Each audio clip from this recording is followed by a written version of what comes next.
Scenes of everyday life 2 years ago seem very unusual to us today. At the time, the routine of the mundane life bored us. We could have never foreseen that one day we will miss that routine and wish for nothing more but to get back to it.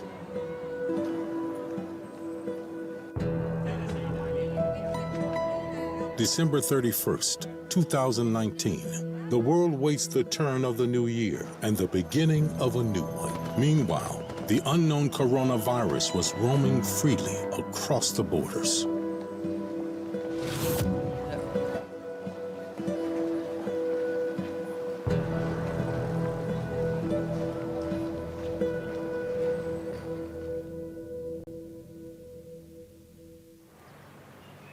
March 2020.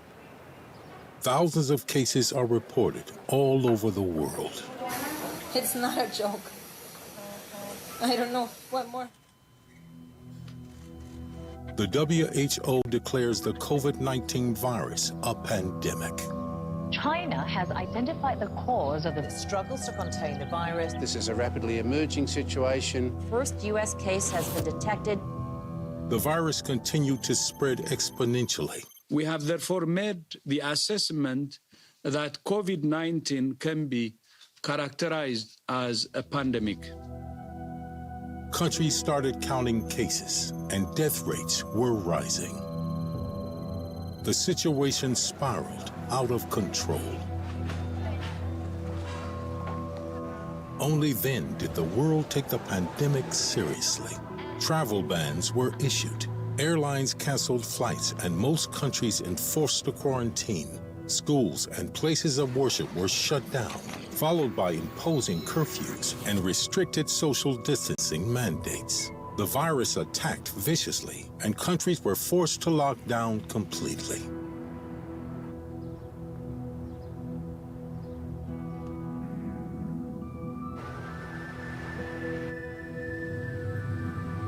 Healthcare professionals joined forces and attempted to treat those infected as field hospitals were set up.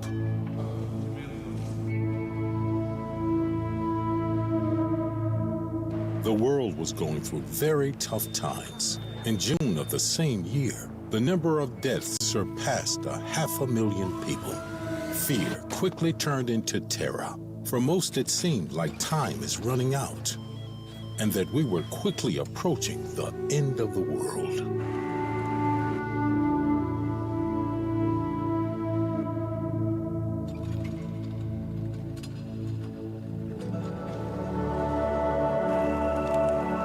Medical advice on how to fight the coronavirus was passed around.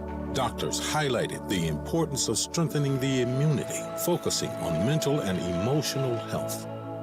They encouraged people to have high spirits and to avoid sinking into despair and frustration.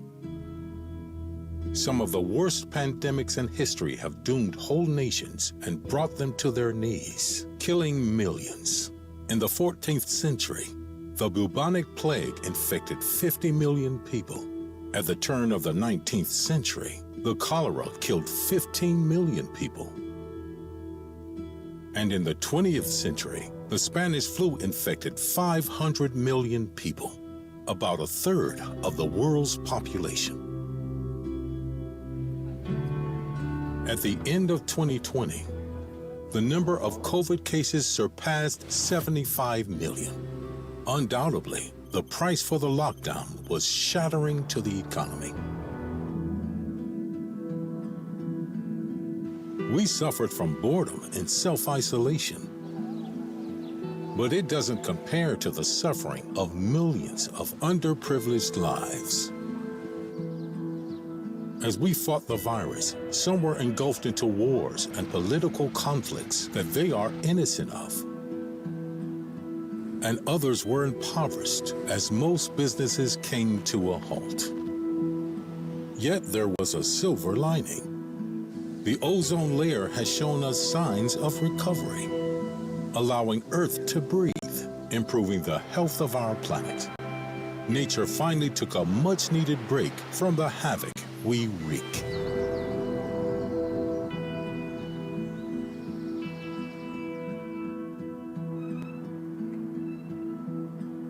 After flattening the curve for a few months, some countries began to gradually open up again.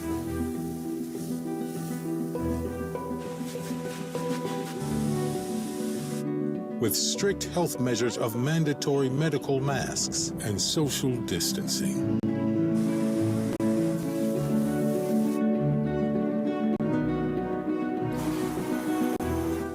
As new waves of the virus hit, nations swayed between complete lockdowns and opening back up. Life adjusted to a new normal, which was worrying and upsetting to us all. But it did help us overcome our initial fear and feeling of impending doom, while recognizing the gravity of the situation and the importance of adhering to the precautionary measures.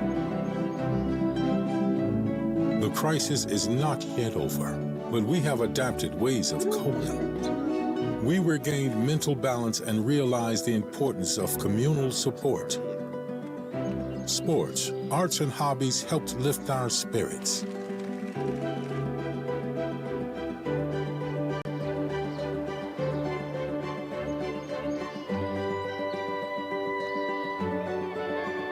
We learned that staying positive is important.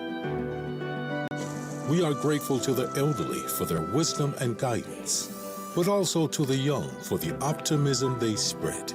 Through positive thinking, the world boosted its moral as well as its immunity.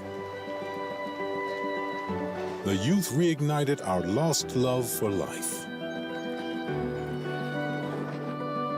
The secret of survival may just lay in the delicate balance between the wisdom of the elderly, the liveliness of the young, and the smiles of our children.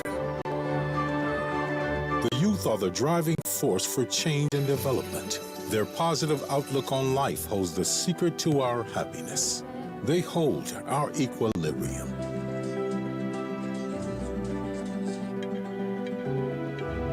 Together, we can recover. With hope and awareness, we can regain our strength. Together, we thrive.